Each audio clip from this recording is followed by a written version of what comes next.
혹시 이런 경험 있으신가요? 밤새도록 무릎 꿇고 눈물로 기도했는데 아침에 일어나면서 과연 하나님이 정말 들으셨을까 하는 의문이 드는 그 순간 말입니다. 간절히 기도했던 그 일이 결국 이루어지지 않았을 때 혹시 제가 뭔가 잘못한 건 아닐까 하며 자책했던 기억들이 있으실 겁니다. 정말 솔직히 말씀드려 보세요. 기도 응답을 받지 못한 횟수가 받은 횟수보다 훨씬 많지 않으신가요? 교회에서는 분명히 구하라 그리하면 주실 것이요 라고 가르치는데 정작 제 삶에서는 그 약속이 잘 실현되지 않는 것 같아 보입니다. 다른 사람들의 간증을 들으면 저만 이런 건가 하는 의심이 들기도 하죠.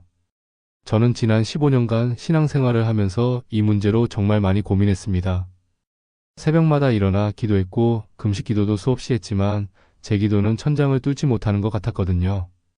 그런데 3년 전 어느 날 성경을 깊이 연구하면서 충격적인 사실을 발견했습니다. 문제는 하나님께 있는 게 아니었어요. 저와 하나님 사이에 보이지 않는 5개의 벽이 서 있었던 겁니다. 오늘 여러분과 함께 그 벽이 무엇인지 정확히 찾아내 보겠습니다. 특히 세 번째와 네 번째에서 말씀드린 내용은 정말 충격적일 거예요. 많은 분들이 설마 이런 것까지가 기도를 막는 요인이었다니 하며 놀라실 텐데 성경은 이에 대해 아주 분명하게 경고하고 있거든요. 첫 번째 벽, 회개 없이 요구만 하는 기도입니다. 여러분 중에 혹시 기도할 때 이런 말로 시작하시는 분 계신가요? 하나님, 저에게 이것 좀 주세요. 하나님, 저를 좀 도와주세요. 이렇게 말입니다. 한번 생각해 보세요. 친구와 크게 다툰 뒤에 화해도 안 하고 야, 이거 좀 빌려줘라고 부탁할 수 있나요?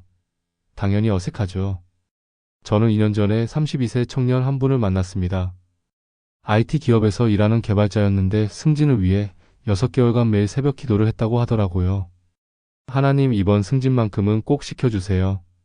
제가 정말 열심히 일했습니다. 이런 기도만 반복했대요. 그런데 승진 명단에서 번번이 떨어진 거예요. 대화를 나누다 보니까 이 청년이 회사에서 프로젝트 성과를 가로챈 적이 있더라고요. 후배가 고생해서 만든 결과물을 자기 이름으로 보고했던 거죠. 6개월간 그걸 숨긴 채 하나님께 복만 달라고 했던 겁니다.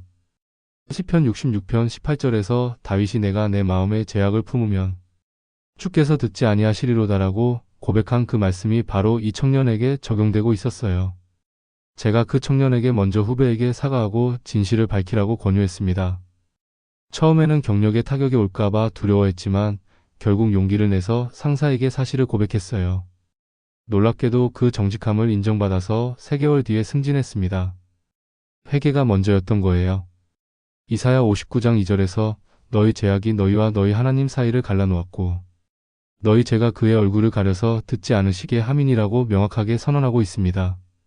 죄는 하나님과 우리 사이에 두꺼운 벽을 쌓아 올립니다. 여러분 중에는 저는 큰 죄를 짓지 않았는데라고 생각하시는 분들이 계실 거예요. 하지만 하나님의 기준에서 죄는 큰 범죄에만 국한되지 않습니다. 마음속 교만도 죄고 이웃에 대한 미움도 죄고 하나님보다 돈이나 성공을 더 사랑하는 것도 우상숭배라는 죄예요. 두 번째 벽, 자기 뜻을 관철시키려는 기도입니다. 이게 무슨 말이냐면 저희가 기도할 때 이미 답을 정해놓고 하나님께 도장만 받으러 가는 거예요. 하나님, 제가 이 사업을 해야겠는데 성공하게 해주세요. 하나님, 제가 이 사람과 결혼하고 싶은데 잘 되게 해주세요. 이런 식으로요. 작년에 제가 상담했던 28세 여성분이 있었습니다. 대기업 마케팅팀에서 일하는 분이었는데 특정 회사로 이직하고 싶어서 4개월간 금식 기도까지 했대요. 하나님, 저 회사가 제 꿈의 직장이에요. 꼭 합격시켜주세요. 이렇게요. 그런데 최종 면접에서 계속 떨어진 거예요. 그분이 저에게 하나님이 왜 제 기도를 안 들어주시냐고 울면서 하소연하셨어요. 그런데 6개월 뒤에 다른 스타트업에 입사했는데 그 회사가 본인 적성에 완벽하게 맞더라고요. 게다가 1년 만에 팀장으로 승진하고 스톡옵션까지 받았어요. 그제서야 하나님이 더 좋은 걸 준비하고 계셨구나 하고 깨달았대요. 예수님께서 겟세마네 동산에서 기도하실 때를 보세요. 마태복음 26장 39절에서 내 아버지여 만일 할만하시거든 이 잔을 내게서 지나가게 하옵소서. 그러나 나의 원대로 마시옵고 아버지의 원대로 하옵소서라고 하셨잖아요. 이것이 진정한 기도의 모범입니다. 진짜 기도는 하나님께 우리 계획을 밀어붙이는 게 아니라 하나님의 마음을 발견해 가는 과정이에요.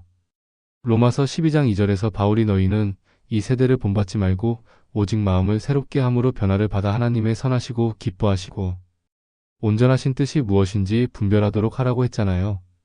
세 번째 벽, 용서하지 못하고 드리는 기도입니다. 여러분 혹시 지금 미워하는 사람이 있으신가요? 과거에 당신을 배신한 사람, 상처를 준 사람, 억울하게 만든 사람 말이에요.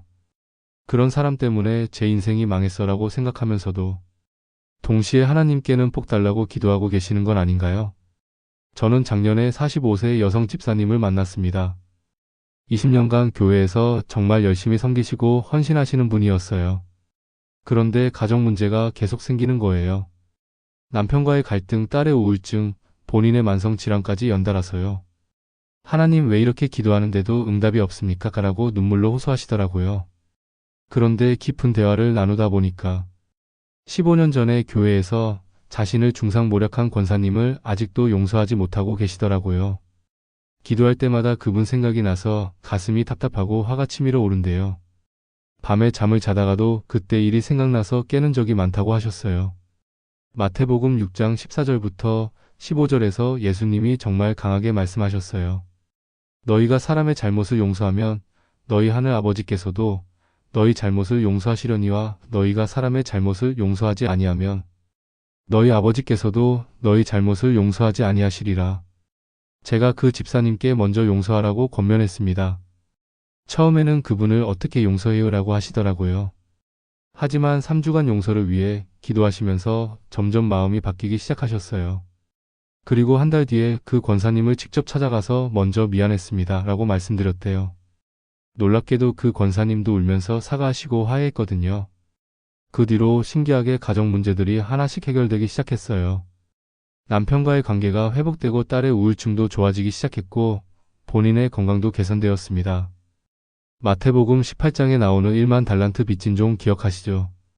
왕에게 엄청난 빚을 탕감받았으면서도 자기에게 100데나리온 빚진 동료는 용서하지 않았을 때 왕이 얼마나 화가 났는지 말이에요.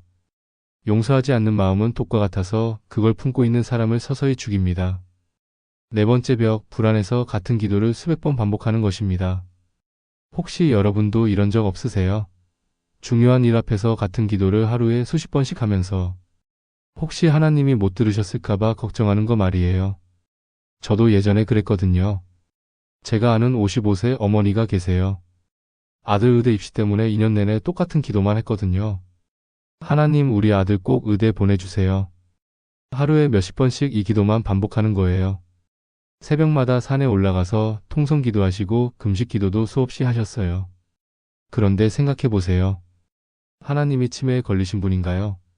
한 번 들으신 기도를 까먹어서 계속 말해야 하는 건가요? 아니잖아요. 야고보서 1장 6절에서 야고보가 오직 믿음으로 구하고 조금도 의심하지 말라. 의심하는 자는 바람에 밀려 요동하는 바다 물결 같으니라고 했어요. 진짜 믿음의 기도는 한 번 기도하고 나면 하나님께서 들으셨다는 확신을 갖는 거예요. 그 어머니는 결국 아들이 원하는 대학에 합격은 못했지만 다른 좋은 대학에 진학했고 지금은 행복하게 다른 길을 걷고 있습니다. 다섯 번째 벽, 하나님을 복권처럼 대하는 기도입니다. 건강하게 해달라. 돈 벌게 해달라. 시험 붙게 해달라. 좋은 사람 만나게 해달라. 이런 기도들 자체가 잘못된 건 아니에요. 하나님은 저희 아버지시니까 저희 필요를 채워주시길 원하세요. 하지만 문제는 이게 기도의 전부가 되면 안 된다는 거예요. 한번 솔직하게 여러분의 기도 제목을 점검해 보세요. 그 중에서 하나님의 영광을 위한 것, 전도를 위한 것, 교회 부흥을 위한 것이 몇 개나 되나요? 저는 2년 전에 38세 사업가를 만났습니다. 자영업으로 음식점을 하시는 분이었는데 사업이 정말 어려워서 매일 기도하셨대요. 하나님 제 가게 장사 잘 되게 해주시고 돈 많이 벌게 해주세요. 빚 갚게 해주세요. 이런 기도만 1년 넘게 했거든요. 그런데 가게는 계속 적자였고 빚은 늘어만 갔어요. 그러다가 어느 날 기도 중에 깨달으신 거죠. 제가 너무 이기적으로만 기도했구나 하면서요. 그래서 기도를 완전히 바꾸셨어요. 하나님 제 가게를 통해서 하나님께 영광 돌리게 해주시고 어려운 이웃들을 도울 수 있게 해주세요. 직원들을 가족처럼 대하게 해주시고 손님들에게 따뜻함을 전하게 해주세요. 그렇게 마음을 바꾸고 실제로 어려운 손님들께 무료로 식사를 대접하기 시작했어요. 직원들 복지도 개선하고 정직하게 장사했더니 신기하게 입소문이 나면서 손님이 늘기 시작했대요. 1년 만에 빚을 다 갚고 지금은 두 번째 매장까지 냈어요. 마태복음 6장 33절에서 예수님이 그런즉 너희는 먼저 그의 나라와 그의 의를 구하라. 그리하면 이 모든 것을 너희에게 더하시리라고 하셨잖아요. 순서가 정말 중요합니다. 자, 이제 지금까지 5가지 벽들을 다 살펴봤어요. 회개 없는 기도, 자신을 왕으로 만드는 기도, 용서하지 못하고 드리는 기도, 불안한 반복 기도, 폭권 같은 기도. 이런 벽들이 여러분의 기도를 막고 있었던 거예요. 그럼 이제 어떻게 해야 할까요? 진짜 응답받는 기도는 무엇일까요? 진짜 기도가 뭔지 아세요? 바로 하나님과 깊은 관계를 맺는 거예요. 상거래가 아니라 인격적인 만남이라는 말이에요. 요한일서 3장 22절에서 요한이 무엇을 구하든지 그에게서 받나니 이는 우리가 그의 계명들을 지키고 그 앞에서 기뻐하시는 것들을 행함이라고 했잖아요. 여기서 핵심은 그 앞에서 기뻐하시는 것들을 행함이에요. 하나님과의 올바른 관계 속에 있을 때 저희 기도가 자연스럽게 응답받게 된다는 거예요. 그럼 이제 어떻게 기도해야 할까요? 첫 번째, 기도를 시작하기 전에 먼저 자신을 점검하세요. 회개할 것이 있으면 먼저 회개하고 용서할 사람이 있으면 먼저 용서하세요. 두 번째, 하나님의 뜻이 무엇인지 먼저 구하세요. 제 계획에 하나님의 승인을 구하지 말고 하나님의 계획이 뭔지 물어보세요. 세 번째, 믿음으로 기도하되 결과에 대해서는 하나님께 맡기세요.